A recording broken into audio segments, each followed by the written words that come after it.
Yo, what's up guys? Let's talk about the Light Legolas. Pretty interesting unit, but also a little bit of a weird unit. So skill 1 and skill 2 are the ones we have seen before. These are just the multi-hits. But what is interesting is the skill 3. Whenever an ally, including yourselves, attacks the enemy with a critical hit, increase your attack bar by a 10 and your attack power and defense by 5% up to 100%. So he has the potential to get a 100% extra attack power and defense, but also gain a lot of attack bar, which is kind of similar to a Misty, but those actually get extra speed. This one just gets extra bar and he gets attack power and defense rather than getting extra speed. Plus, he's also not speed scaling. Well, the Light Quarring is also not speed scaling, but you still add a lot of additional damage by speed to him to make him very strong. So where does this unit really fit? Is it a siege unit or is it an RTA unit? Definitely not arena, but siege and RTA definitely do have some potential. And let's first look at siege because I can test that myself. Once again, fighting the most typical team out there and adding in the Legolas. So there's a few things that we could do with it. We could go into a cleave staff for a Tiana and then add him in to do a lot of damage and then make sure that the unit that is the Deathbreaker also does fully crit and also does do a lot of damage in the form of a Maximilian. But then what would his build be? He's already getting a lot of attack, so we don't have to focus that much on attack, but crit rate and crit damage definitely help a lot more. So let's go for those.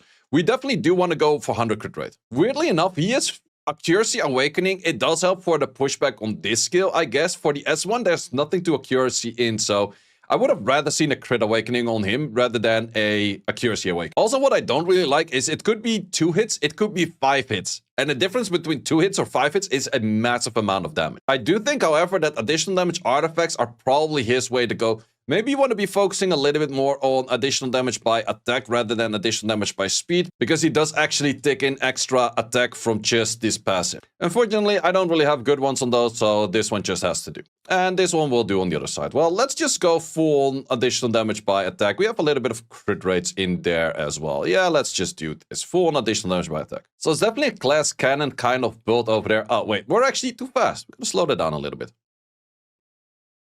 So he's definitely a bit more of a glass cannon kind of build, but let's see if this actually does do enough damage where you would like to use this. Because if you're using it in Siege, I think it's more of a damage dealer, especially in this kind of comp, rather than a bruiser unit.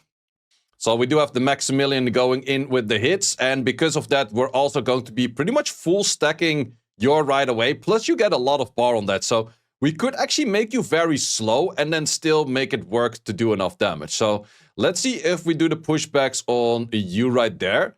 Does get good damage in, does do a little bit of crits itself as well. So from here, it's definitely a bit more of a bruiser fight.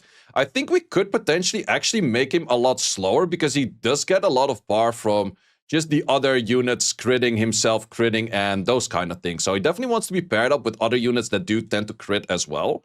And if he gets a 5 hit in with the 5 hit, he's actually getting pretty... Yeah, I think we could make him a lot slower and then maybe a lot more damage focused. And let's actually try that out on a rage set rather than a set that we're using right now. And I could make the argument that we would like an attack buff. Okay, this is very low on the speed, but I kind of just want to give it a try to see if it actually does work or not. And just for fun, let's give you triple fight. Let's see how much damage it would do right now, because now we have attack buff, we have a lot more damage potential, and this should be a lot more deadly. So we do already crit a few times, so his attack bar is pretty much already on the par of the enemy. Yeah, it doesn't really seem that you need that much speed on it whatsoever. We did not do that much damage from you, but you should do a lot of damage right now. Wow, it's doing 20k per hit on crits. Yeah, you definitely cannot really handle the hits yourself, but let's do that again and let's see a matchup where he's not really dead. But wow, that's overkilling on the damage, I would say. And that makes it pretty interesting where he's that easy to get bar and therefore does do a lot of value. But you know what's also really strong if you're that easy to get bar is pairing it up with a Leo. Because if you pair it up with a Leo, you get way more bar than anyone else. Sure, you kind of want to get your multi-hits in and that kind of good stuff. Don't hit this one. That's the one that I still need other stuff for. Yeah, if he's paired next to anything that gives him a lot of bar, then he's 17k per hit. He's doing so much damage. So yeah, definitely a really cool unit. And he does get a lot of bar from this if he's next to multi-hitters. Maximilian is probably a best in slot next to him because Maximilian does have multi-hits AoE on every skill. outside of the S1. But let's say we were to pair it with a Leo. The issue is with the Leo, he's only bound to his own crits and not really the crits of the allies, because the best option that you can pair with this right now is going to be a Riley. And then we would have to build him on a Bruiser build as well. So let's do that. So for a Bruiser build in this kind of scenario, I'm gonna go for still crit rate, but I'm gonna go for Destroy and I'm gonna go for Violence. Okay, so this will be the build over here, which is way more of a slow build, Bruiser build. And let's see how that does work with a Riley and a Leo right next to it. I would say that if you want to use this, you probably do want to use it in a scenario where the enemy is not really that much of a Bruiser setup kind of thing, but let's just see how far we get with this. So I know I cannot strip that, but just kind of seeing of like how much damage we can add in early on those. It is definitely a little bit more tricky because the enemy is a pretty strong Bruiser setup as well. But we do get our own crits in, and therefore we do tend to get a lot of turns. But something like this, you probably don't really want a Bruiser with something that I'm fighting right now. So in the right Bruiser fight, I could see this working. In a fight like this, I would way rather still have a Feng Yang. And then even with a Feng Yang, I would not really do this with a Feng Yang in the first place. So his damage output in this way is not that much. You kind of want to have something that will death break for it, multi-hit for it, and then go for a lot of damage. Because those 4k per hits when max stacked, it doesn't really add that much to the whole pile of saying like, hey, we can do a lot of damage with it. Sure, we have good survivability, but those 4k per hits are not really cutting it to kill anything with actual like proper stats. Whereas on the full-on rage build that we did do earlier, he was showcasing a lot more value right there. So I would definitely say more of a nuking unit than a good on Bruiser unit. But then that also raises the question for RTA. Because in RTA, you definitely wanted more of a Bruiser unit rather than a full-on damage unit. I could see if I were to have one myself, I would probably build it as a Leo counter, I think. I'm not 100% sure. That could definitely be an option. So you just build it on these kind of stats, but then violent, and you put it on will, and you put the crit damage on the 4. And then you lower the HP a little bit, and then you put more attack to it. Let's check the statistics and see how people have been playing with it so far. So far, win rate on this is not that great in Guardian. Pick rate is not super high neither. Pick rate in the G3 is actually a lot lower, but it does have good win rate. But yeah, 14 matches is definitely not that much. And in the low ranks, it's definitely not doing that well. So it's mostly used in Punisher, and Punisher, it's kind of on a low win rate. So I'm not entirely sure if everyone kind of found what the best build on this unit is just yet, because he is a little bit weird, and it's also really depending what do you pair it with, and do those pairs also crit enough? Because if you put it next to a more S2 that AoE crits, he gets a shit ton of bar. But let's try to find a few of those matches and see how they play with it. Ooh, we do see a victory over here, and I can see potential of all of these units being full on crit, so that definitely does help out a lot. Especially Athena. Athena S2 is 8 crits. That is pretty much full bar for this unit. So pairing that up with an Athena. Athena is actually really, really strong for this unit. So let's see how that does work out. I also do see the potential of a lot of units being pretty strong over there. Is trying to death break it. Oh, did not get the death break. If he did got the death break on there, he would have been able to do a lot of damage. Also, if the skill 1 does hit 5, 5 does do a lot of damage. Did miss the death break over there as well. So then Misty can also go for crits itself. Which, yeah, there's just a lot of crits flying back and forth on this case. And doesn't have that much sustain on his team, or not anything at all. It can get stunned, whereas a Misty or Hwoarang has a little bit more protection for itself outside of just the defense that it's doing. But you can see how much bar it's getting. Like, everything is landing crits. And because everything landing crits, it's just getting bar, getting bar, getting bar, getting bar. It's just doing so much work. Also, this S2, once again, pushback, strong pushbacks, triple pushback, which is actually really nice.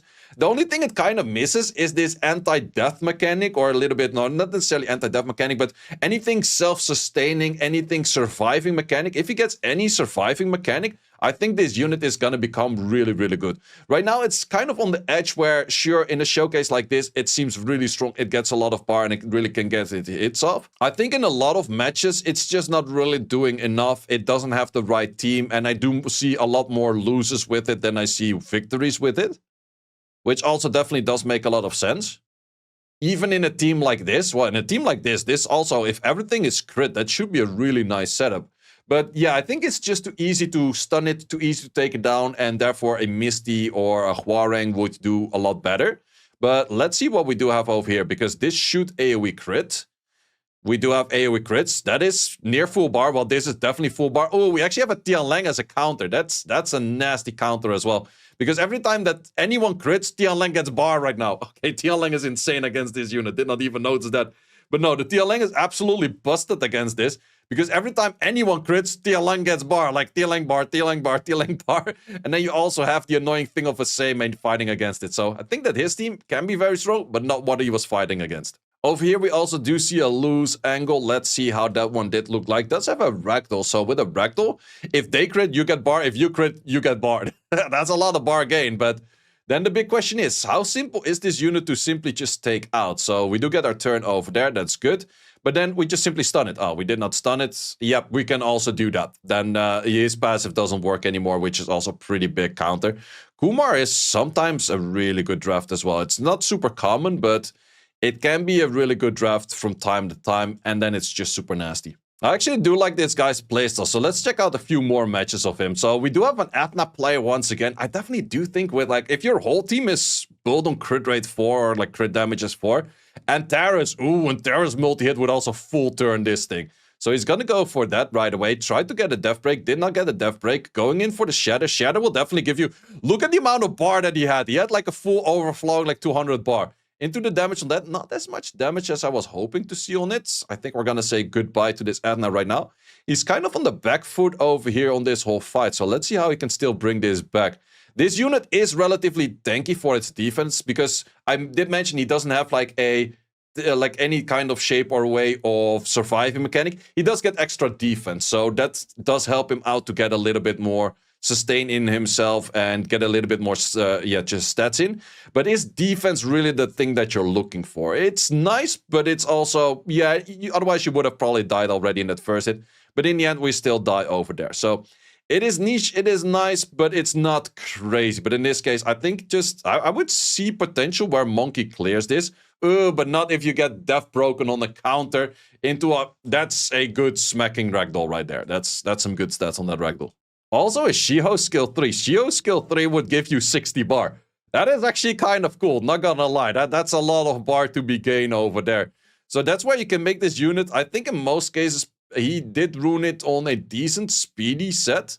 But I could definitely see a world where you don't put too much speed to him. He will get his bar from his things anyway. So in this case, he doesn't have a super easy matchup, but I think his Tetra position is just really good. And the Tetra kind of takes over the match at some point, because this is definitely a little bit of a lengthier fight, but his enemy doesn't do as much damage.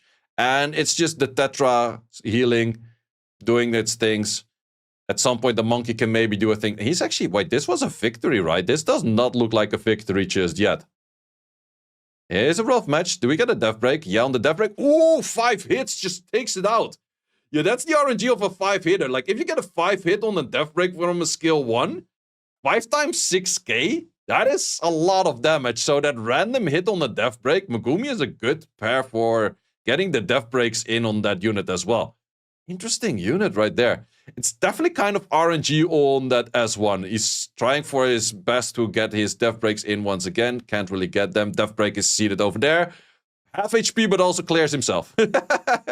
Wait, that's some interesting interactions right there. I expected this man to lose that match over there, but yeah, it's definitely not the most insane, most OP thing out there, but I definitely do think it has a decent bit of value where it can be pretty strong from time to time. So my final verdict on the light Legolas, sure, it does get the extra defense in, but the issue that he can get stunned, I think is his biggest issue. Him just getting stunned, and yeah, that's also his S1 being RNG. Not the biggest fan of like the big difference between a 2-hit and a 5-hit. That's not even like you do twice as much damage. You do 2.5 times as much damage on the skill 1, which is just a really big RNG factor in legit every turn you take, which I'm not really the biggest fan of. In this, if he gets anything of a little bit more self-protection towards stun slash pushback slash CC in the first place, I could see him being very, very strong. So let's see if they buff him. I think in current state, he is usable, but he's not necessarily super OP. Well, let me know in the comments what you think about this unit and which unit I should focus on next. And thanks for watching. See you as always in the next one. Thanks for watching. If you would like to see more guides, join the Discord and check out the content tab for the guide video archive, which contains all of the guides that you might need. Hope to see you there.